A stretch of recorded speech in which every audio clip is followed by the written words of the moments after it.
Hello and welcome to this presentation for IHSA officials on submitting a special report for a possible head injury. In this presentation, the following questions will be answered. When should a special report concerning a possible head injury be filed? Who should file the special report? And what information should be included in the special report? Additionally, we'll look at some examples of special reports received by the IHSA office to examine whether or not those reports contain all the necessary information. First though, when should a special report for a possible head injury be filed? Anytime a player is removed from a contest for displaying signs, symptoms, or behaviors indicative of a possible head injury, a special report should be filed with the IHSA office within 24 hours of that contest. The report can be filed through the official center, and once it's submitted, the member school will be in receipt of that report as well as the IHSA office. Who should file this kind of special report? It's preferred that the official who removes the player from the contest file the special report. However, in those situations where there might be a team or a crew of officials working a contest, the lead or head official for the team of officials can submit the report. But the key is that a report is filed within 24 hours of the contest. In completing the special report, there are 4 important pieces of information that officials should include. First, which player was removed with the possible head injury? And in the report, simply identifying a player by number is sufficient. Secondly, at what approximate point during the contest was the player removed? Third, and this is the most important piece of information that can be included in the report, did the player return later to the contest?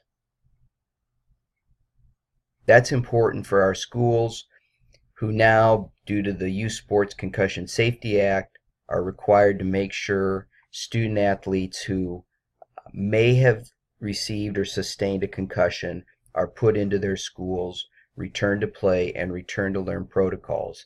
So indicating whether the athlete returned or not is critical for the schools to know, particularly in those instances when an athletic trainer or team physician may not have been present at a contest. And then finally, the 4th piece of information that should be in a special report would be identifying the person who cleared the athlete to return to play. Hopefully the coach is telling you that when he or she returns the athlete to play, but as an official, that's something you should be finding out when you note that an athlete who was removed from a contest with a head injury is returning. And that's important to include that information in the report, again, for our schools, so for the IHSA member schools, so that they can make sure that their staffs are following the school's protocols appropriately.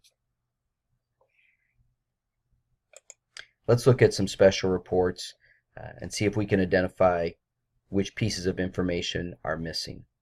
In the first report, player leaped in the air for the ball and landed on his head. Player stayed on ground and needed attention from his coach. For this report, there are some pieces of information missing. You can see those here on this slide. Second sample report.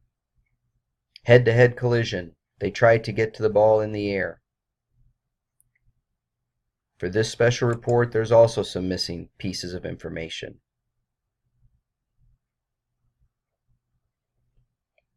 Third, player had an apparent head injury.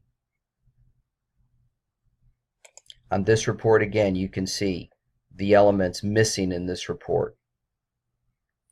Now let's look at another sample report that our office has received that does cover all the necessary information.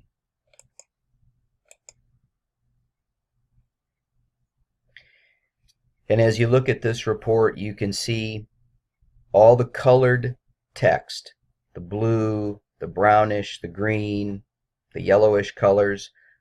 all highlight the necessary information that officials should include in their reports, their special reports, when they send an athlete out with a possible head injury.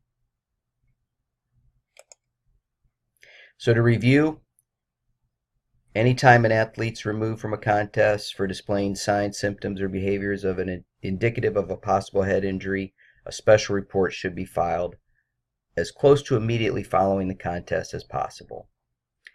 In those reports, officials should remember to include the approximate time the player was removed, which player was removed, whether or not the player returned to the contest, and if the player did return, who did the coach say cleared the athlete to return. Since the IHSA has been requiring licensed officials to submit special reports for possible head injuries, there have been just over 1,800 reports filed. That's tremendous work by our officials. We appreciate that, and just say continue the great work. Include that necessary information because it helps our schools tremendously. If you have any questions, you can contact the IHSA office. We'll be happy to assist in whatever manner we can. Thanks again, and good luck.